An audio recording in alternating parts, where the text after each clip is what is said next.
Surat Mahuva એક્સપ્રેસનો stop શરૂ થતા ટ્રેનનું ભવ્ય સ્વાગત કરાયું। સુરત મહુવા એક્સપ્રેસ 20955 તથા 20956 નો અંકલેશ્વર ખાતે 20 ફેબ્રુઆરી 2024 રોજ સ્ટોપ ચાલુ થયો ત્યારે ફૂલહારથી અને લીલી ઝંડી બતાવીને ટ્રેનનું સ્વાગત કરવામાં આવ્યું। ત્યારે સૌરાષ્ટ્રવાસીઓ રેલવે સ્ટેશન ખાતે પધાર્યા હતા। આ સાથે Ankleshwar housing association committee, Ankleshwar industries એસોસિએશનના પ્રમુખ જશુભાઈ ચૌધરી, નોટિફાઈડ ભાજપના કાર્યકર્તા પ્રમુખ, કિસાન સંઘ અને કિસાન સંઘના સર્વ હોદ્દેદારો તથા હિન્દુ ધર્મ સેનાના સર્વ ભાઈઓ ઉપસ્થિત રહ્યા હતા। નોટિફાઈડ એરિયા બીજેપી પ્રમુખ જશુભાઈ ચૌધરી તેમજ હું અંકલેશ્વર ઇન્ડસ્ટ્રી એસોસિએશનનો પણ પ્રમુખ છું। ખાસ તો અંકલેશ્વરની જે જનતા છે એના માટે ખૂબ જ ખુશીના સમાચાર છે।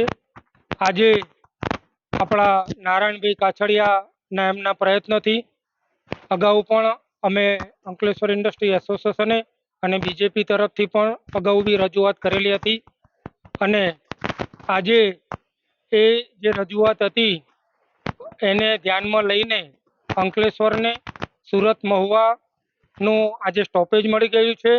એટલે મહુવા જે સૌરાષ્ટ્ર તરફ જતા વતનીઓનો ખૂબ જ લાભ મળશે આનો અને અમે આ બાબતે નારાયણભાઈ કાછડિયા સાહેબનો અને દર્શનાબેન જરદોશનો બધાનો અમે ખૂબ ખૂબ આભાર માનીએ છીએ।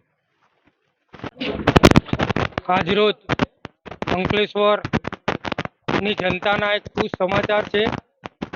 મહુવા સુરત મહુવા જે ટ્રેનનો આજે સુરત મહુવા ટ્રેનનું સ્ટોપેજ અંકલેશ્વર સ્ટેશન ઉપર આવેલ 20/9/55 20/9/56 સ્ટોપેજ મળેલ। અમે એમને અહીંયા સ્વાગત કરેલું અને અંકલેશ્વર હાઉસિંગ એસોસિએશનનો 1.5 વર્ષથી આ પ્રયાસ જે હતો તે અમારા સાંસદ નારાયણભાઈ કાછડિયાને રજૂઆત કરતા અને 2 મહિનામાં એનો ઉકેલ આપી દીધો છે। અમે નારાયણભાઈ કાછડિયાનો અને રેલવે મંત્રીનો ખૂબ ખૂબ આભાર માનીએ છીએ। આ ટ્રેન સૌરાષ્ટ્રવાસી માટે અને નોટિફાઈડમાં રહેતા સાવરકુંડલા સાઈડના માણસોને સૌરાષ્ટ્રવાળાને સુરેન્દ્રનગર, લીંબડી, અમદાવાદ, બરોડા જવા માટે ખાસ સારામાં સારી ટ્રેન મળેલ છે। તે બદલ સર્વને ખુશીનો અનુભવ કરે છે અને અંકલેશ્વર હાઉસિંગ એસોસિએશનના આવા પ્રયાસો ચાલુ રહેશે। અને આજે અમારે નારાયણભાઈ કાછડિયા લાઈવ હતા, એની સાથે વાત થઈ કે વલસાડ વડનગરની ટ્રેનનું સ્ટોપેજ માટે તો એમને અમને ખાતરી આપી છે અને એનું સ્ટોપેજ અપાવશે। ને બીજું સોમનાથ જતી ટ્રેનનો પણ સ્ટોપેજ માટેની અમારે રજૂઆત કરેલ છે।